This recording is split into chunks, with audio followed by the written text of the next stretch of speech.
For the next 3 days, become aware of the voice you keep hidden, the one that speaks when no one is listening, the one that narrates your life in silence. That voice has been shaping your world far longer than you realize.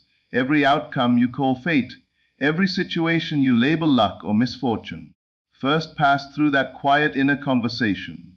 You have been talking to yourself your entire life, but not deliberately. Now, for 3 days, you will speak with intention. Understand this first: your outer world is not responding to your effort, your struggle, or your wishes. It is responding to your assumption. What you consistently assume to be true about yourself hardens into fact. The problem is not that life is difficult. The problem is that you have been agreeing with limitations in your own mind and calling that agreement realism. For 3 days, you will stop arguing for your limitations. When you wake up, before the world has a chance to remind you of who you used to be, speak inwardly as though the change has already happened. Do not beg. Do not hope. Speak from the position of certainty. Say to yourself, slowly and calmly, this is done. I am already the person I desire to be. Feel the simplicity of those words. Not excitement, not force, just quiet acceptance. Reality rearranges itself around acceptance. Throughout the day, situations will try to pull you back into the old story. Someone may disappoint you. Something may seem delayed. Your senses will argue loudly. Let them speak, but do not answer them. Instead, turn inward and revise the meaning. Say, this is only a bridge. Everything is moving in my favor. Do not repeat it like a chant. Say it like a fact you no longer need to defend. Notice how often you speak to yourself in judgment.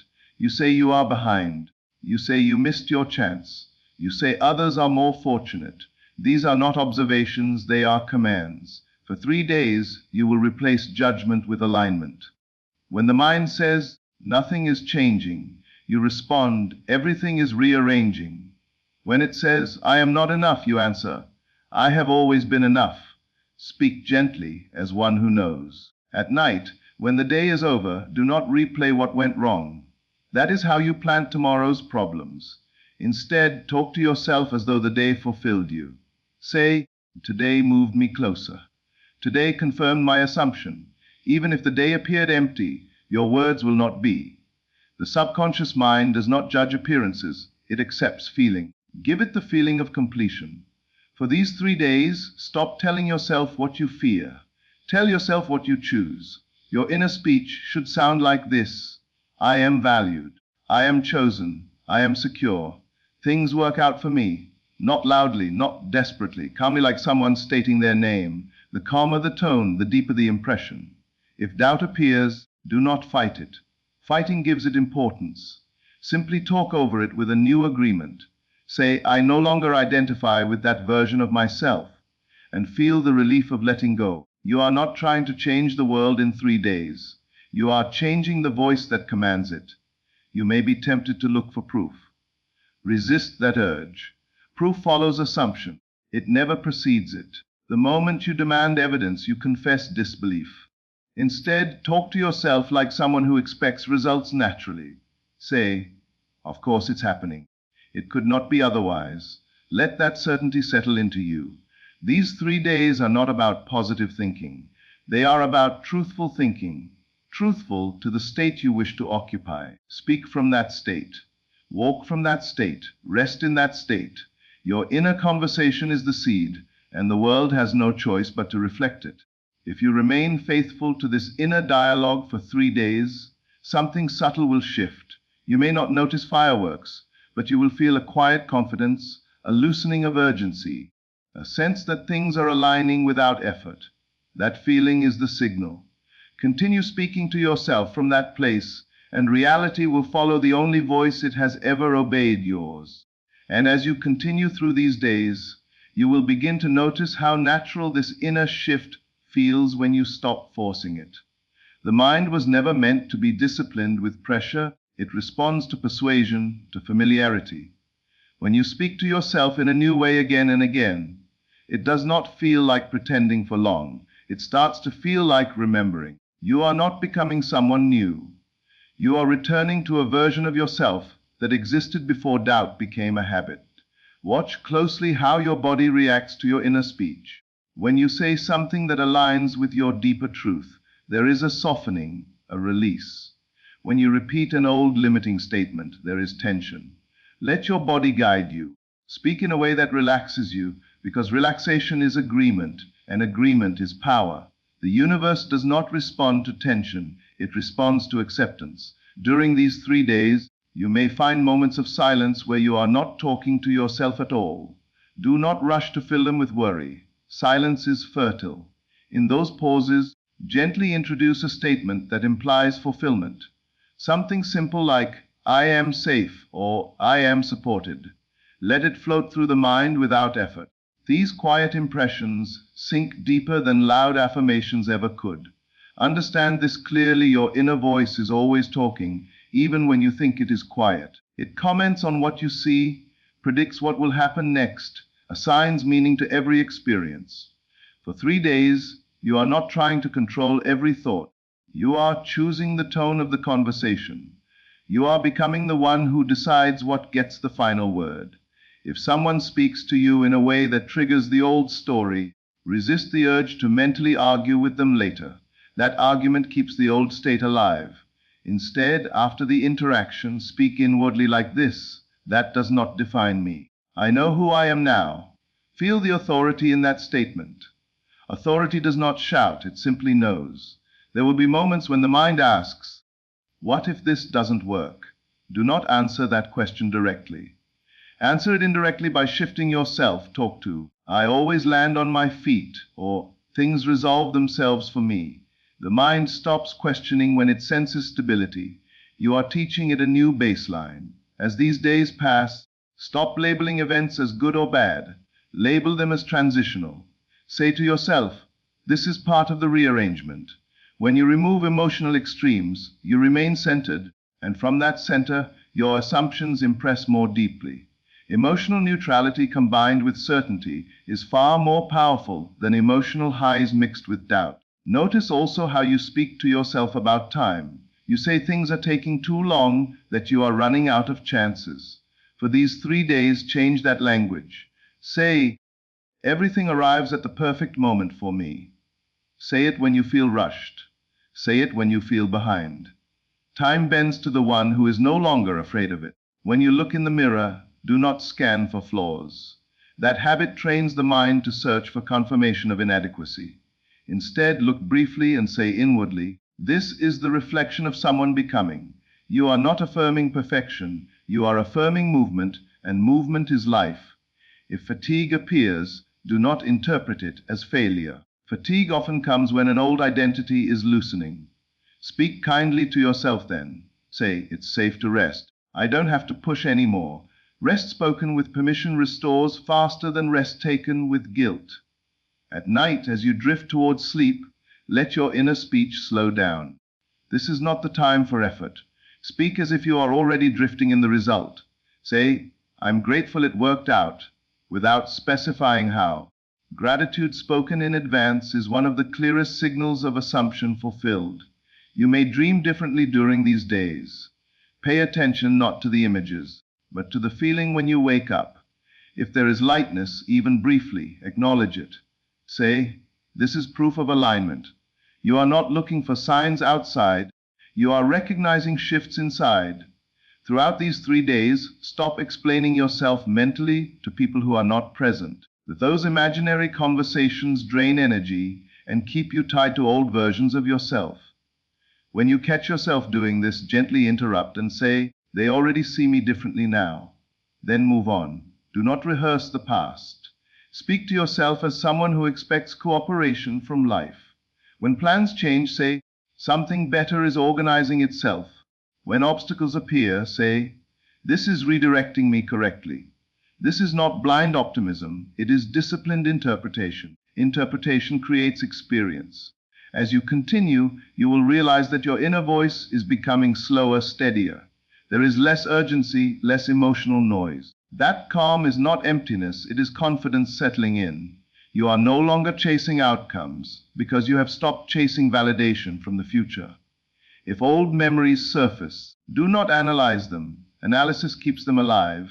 Simply say, that version of me is complete, and feel the finality in that statement. Completion frees energy. You are not erasing the past, you are removing its authority. During these days, let your inner speech sound like a trusted guide, not a desperate seeker. Say things like, I know what I'm doing, even if you don't consciously know how. The subconscious responds to self-trust more than detailed plans. You may notice subtle changes in how others respond to you. Do not cling to them. Acknowledge inwardly, of course, and keep going. When you make external reactions unimportant, they multiply. Detachment is not indifference, it is confidence without need. Continue speaking to yourself with consistency, not intensity. Intensity burns out, consistency reprograms. A single calm statement repeated naturally throughout the day outweighs hours of forced positivity. If fear arises about losing this state, speak to yourself gently. This is who I am now. I don't lose alignment, I return to it. This removes pressure and keeps the door open. Pressure always belongs to the old identity. As the third day unfolds, you may realize that nothing dramatic needs to happen for everything to be different. Your inner dialogue has shifted, and that shift is already the change. The world will follow at its own pace, but it will follow. Keep speaking inwardly as someone who expects continuity. Say, this keeps improving, or I'm getting used to things working out. Normalization is powerful. When the desired state feels normal, it becomes permanent. Even after these days, remember this: your inner speech is not something you do occasionally, it is who you are being. Whenever you feel lost, return to it. Speak to yourself like someone you respect, like someone you trust, like someone whose life is unfolding exactly as it should. And in that ongoing conversation, you will find that effort fades, resistance dissolves, and what once felt distant begins to feel inevitable, not because you chased it, but because you finally spoke to yourself as the one who already lives there. And as this inner dialogue deepens, you begin to realize that the voice you are cultivating is not separate from you. It is you, stripped of fear, stripped of urgency, stripped of the need to convince. When you speak inwardly from this place, there is no resistance because there is no argument. You are no longer trying to override reality. You are allowing reality to catch up to your assumption. There will be moments when the mind tries to return to old patterns simply because they are familiar. Familiarity has a gravity of its own. When this happens, do not label it as a setback. Say inwardly, this is just habit dissolving. Habits weaken when they are observed without emotion. The moment you stop reacting, they lose their grip. Notice how your inner voice sounds when you are alone versus when you are around others.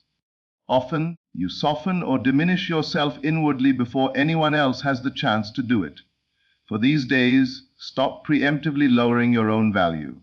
Speak inwardly as though you expect respect, ease, and recognition, not because you demand it, but because it is natural to you now. As you walk, as you sit, as you wait, let your inner speech be simple and grounded. You do not need elaborate statements. Sometimes a quiet, I'm okay, carries more power than 100 affirmations. Simplicity communicates certainty. Complexity often hides doubt. If impatience arises, do not criticize yourself for it. Instead, talk to yourself as someone who understands timing. Say, I don't need to rush what's aligning. Feel the difference between rushing and allowing. Rushing contracts the body. Allowing expands it. Expansion is the signal you are looking for. Pay attention to the way you describe yourself internally when things don't go as planned. You may say you are unlucky, careless, or not disciplined enough. These labels are not truths. They are habits of explanation. Replace them gently. Say, I'm learning the rhythm, or this is refining me. Refinement implies progress without pressure. There may be moments when you feel emotionally flat, neither excited nor inspired. This neutrality is not emptiness, it is stability. Speak to yourself then as someone grounded. I don't need to feel high to be aligned. Alignment is not a feeling you chase, it is a state you settle into. As the days pass, notice how less you feel the urge to mentally rehearse worst-case scenarios. If they appear, do not analyze them. Simply say, that's no longer my direction, and shift your inner tone. Direction matters more than thought content. You are choosing where the conversation leads. When interacting with others, do not mentally shrink afterward. Many people replay conversations and judge themselves harshly. For these days, revise the inner commentary. Say, I expressed myself well, or that interaction was neutral and complete. Neutral completion prevents emotional residue. You might find that your inner speech becomes kinder without you trying to make it so. Kindness is not weakness, it is self-trust. When you trust yourself, you stop attacking yourself. That internal peace is felt externally, even if nothing is said. If frustration arises because results are not visible yet, remind yourself inwardly. The movement happens before evidence. Evidence is always delayed. If it weren't, it wouldn't be evidence, it would be imagination. Let imagination lead without interference. As you continue, stop narrating your life as a struggle. Even mentally saying, I'm trying, implies resistance. Replace it with, I'm allowing, or I'm settling into this. Language shapes posture, posture shapes feeling, and feeling shapes assumption. But there will be moments when you forget to monitor your inner speech. That's natural. When you remember, simply return. Say, I'm back, without guilt. Guilt prolongs disconnection. Gentleness restores alignment quickly. Observe how your breathing changes when your inner talk is aligned. It becomes deeper, slower. Use this as feedback. If the breath is shallow, soften your words. Speak inwardly like someone speaking to a child, not like someone issuing commands. As these days continue, you may feel less need to explain your plans to others, even mentally. This is a sign of internal solidity. When you know inwardly, you don't seek agreement outwardly. Let that silence be comfortable. When uncertainty about identity appears, answer it not with definitions, but with statements of being. Say, I am grounded. I am steady. I am becoming clearer. Identity solidifies through repeated being, not through labels. If comparison arises, notice it without judgment. Comparison is simply attention misplaced. Redirect it gently inward. Say, I'm on my own timeline, and feel the relief in that statement. Relief is alignment. As night approaches again, let your inner speech slow even more. The slower the words, the deeper they sink. Say things like, everything is okay, or I can rest now. Rest is not a pause in creation, it is part of it. You may notice that your dreams or thoughts before sleep become less chaotic. If they do, acknowledge it inwardly without excitement. Say, this is natural for me now. Normalizing calm makes it stable. As the third day stretches on, you might realize that you are no longer watching the clock, no longer measuring progress. This is not distraction, it is trust. Trust is the absence of self-interrogation. Your inner speech may now sound less like statements and more like quiet knowing. Sometimes it may be wordless, just a feeling of it's handled. That feeling is the distilled form of assumption. Words were only the bridge. If fear of relapse appears, speak to yourself as someone experienced. Say, I know how to return to alignment. This removes fear of losing control. Control was never the goal, familiarity with alignment was. You may begin to sense that life is responding in small, subtle ways. Do not catalog them. Cataloging creates pressure. Simply notice and move on. Ease multiplies when it is unobserved. Throughout all of this, remember that the goal was never to perfect your thoughts. It was to change the relationship you have with them. You are no longer at their mercy. You are the one choosing the tone. As this inner conversation continues, you might feel a quiet confidence that does not need reinforcement. That confidence does not say, I will prove it. It says, I already know. Knowing is silent, and in that silence, the voice that remains is steady, supportive, unhurried. It does not rush you forward or pull you backward. It stays with you moment to moment, reminding you not with words, but with presence that the direction has already been set, and you are simply walking it now, one calm inner sentence at a time. So understand this clearly now. The way you speak to yourself is not a small habit, it is the law by which your life unfolds. Every silent sentence you accept as true becomes an instruction to reality. You were never blocked by circumstances, by people, or by time. You were only repeating an inner conversation that no longer matched who you are ready to be. For these 3 days, you did not fight the world. You did not chase results. You changed the voice that decides what is normal for you. And once your inner voice changes, effort becomes unnecessary, struggle becomes optional, and fear loses its authority. Life does not argue with conviction. It obeys it. From this point on, never ask again whether you are worthy, capable, or chosen. Speak to yourself as someone who already knows the answer. When the world feels slow, stay calm. When doubt whispers, speak louder with certainty. Not in noise, but in steadiness. The moment you guard your inner speech, you guard your future. What you consistently say to yourself in silence becomes the life you live out loud. Keep the conversation aligned, and everything else will fall into place, because it always has and it always will.